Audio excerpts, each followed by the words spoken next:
El espíritu de la cruz. Historia de sacrificio y fe. En una pequeña aldea enclavada en las montañas, un antiguo monje llamado Fray Santiago llevaba décadas cuidando la iglesia local. Era un hombre conocido por su humildad y su inquebrantable fe. Una noche, durante una violenta tormenta, un forastero llegó al santuario con un paquete envuelto en tela de arpillera. Sus ojos mostraban desesperación mientras explicaba que había encontrado la cruz en ruinas de un monasterio olvidado, enterrada entre escombros. La cruz, de madera oscura y marcada por siglos de deterioro, emanaba una extraña energía. En cuanto Fray Santiago la tomó en sus manos, sintió un escalofrío que recorrió su cuerpo. Sin embargo, creyó que era su deber proteger el símbolo sagrado y restaurarlo. Después de bendecir al forastero, el monje lo despidió, prometiéndole cuidar del artefacto. Esa noche, el viento ululó alrededor de la iglesia y los candelabros titilaron con violencia. Mientras trabajaba para limpiar la cruz, Fray Santiago escuchó susurros provenientes de la madera. Pensó que su mente jugaba trucos debido al cansancio, pero no podía negar que algo más habitaba en esa cruz. Durante días, el monje se dedicó a estudiar el origen del artefacto.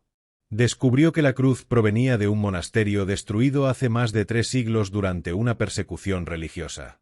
Leyó relatos de cómo los monjes habían defendido su fe hasta el último aliento, sellando su devoción en objetos sagrados que podían contener rastros de su sacrificio.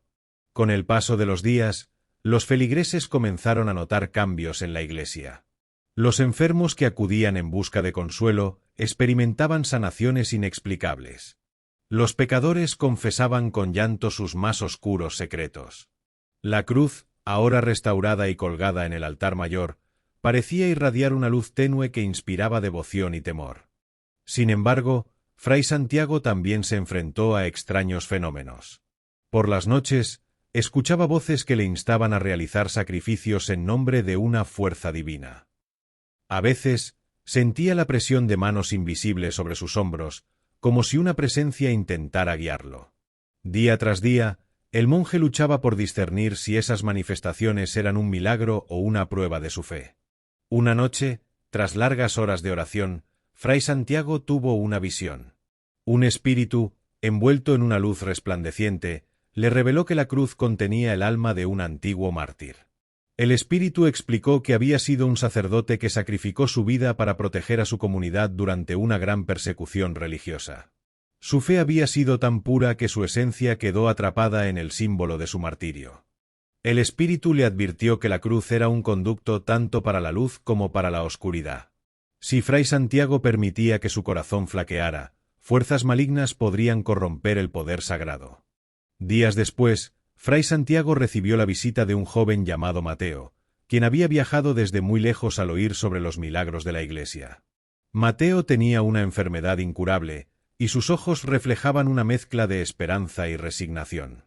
Fray Santiago oró fervientemente junto a él y, mientras lo hacía, la cruz emanó un calor intenso. Mateo sintió un alivio inmediato y, contra todo pronóstico, recobró la salud.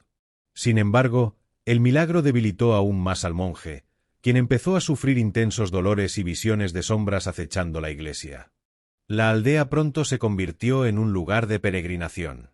Milagros y extraños eventos atraían a viajeros de tierras lejanas. Sin embargo, con la fama llegaron los peligros. Una noche, un grupo de bandidos irrumpió en la iglesia, exigiendo que les entregaran la cruz. Fray Santiago, con su fe inquebrantable, se negó y oró en silencio mientras los hombres lo rodeaban. Cuando uno de los bandidos intentó tocar la cruz, un destello cegador iluminó el santuario. Los invasores fueron arrojados al suelo, gritando de terror, y huyeron despavoridos. Sin embargo, el monje cayó de rodillas, exhausto, mientras el espíritu de la cruz le susurraba: «El precio de proteger la fe es tu propia vida». En los días siguientes, Fray Santiago enfermó gravemente. Su cuerpo se debilitó, pero su espíritu permaneció firme. Comprendió que su sacrificio era necesario para que la cruz continuara siendo un faro de esperanza. En su última noche, rodeado de feligreses, pronunció una última oración y entregó su alma. Cuando el sol salió, la cruz brilló con una intensidad nunca vista. Los aldeanos interpretaron esto como una señal de que Fray Santiago había alcanzado la santidad. Su nombre y su sacrificio quedaron inmortalizados en la historia del pueblo. Con los años, la iglesia siguió siendo un punto de peregrinación, pero también atrajo la atención de quienes deseaban explotar su fama. Un día, un historiador escéptico llamado Eugenio llegó a la aldea con la intención de desmentir los milagros y desacreditar las leyendas. Eugenio pasó días investigando y observando, pero cuanto más tiempo pasaba en la iglesia, más empezaba a sentir una inquietud inexplicable. Una noche, mientras examinaba la cruz, sintió una presencia helada detrás de él. Al voltear, vio una figura sombría que lo observaba fijamente. La figura habló con una voz profunda y resonante: «La fe es un arma poderosa, pero también una puerta para aquello que no puedes comprender». Atemorizado, Eugenio abandonó la iglesia, pero desde entonces comenzó a divulgar lo que había visto, atrayendo aún más curiosos y creyentes.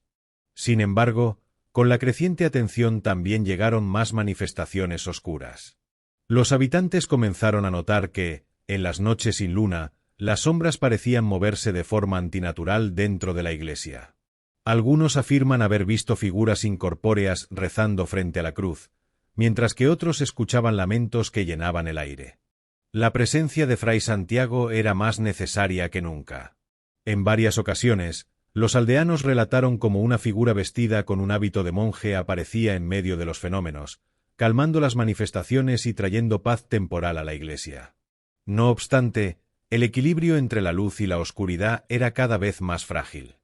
Un nuevo sacerdote, el joven padre Ricardo, llegó a la iglesia para tomar el puesto de guardián de la cruz. Su llegada coincidió con un aumento en los extraños sucesos.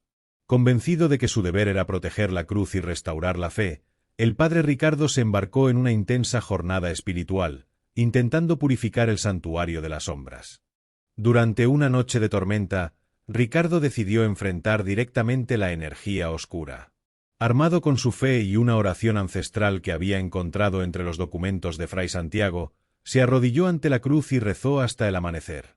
Al finalizar, una poderosa luz llenó la iglesia, disipando las sombras por completo. La cruz, que había permanecido quieta durante siglos, emitió un último destello antes de quedar en completo silencio. Aunque las sombras habían sido desterradas, el padre Ricardo sintió que había sellado un pacto definitivo: dedicar el resto de su vida a mantener el equilibrio sagrado.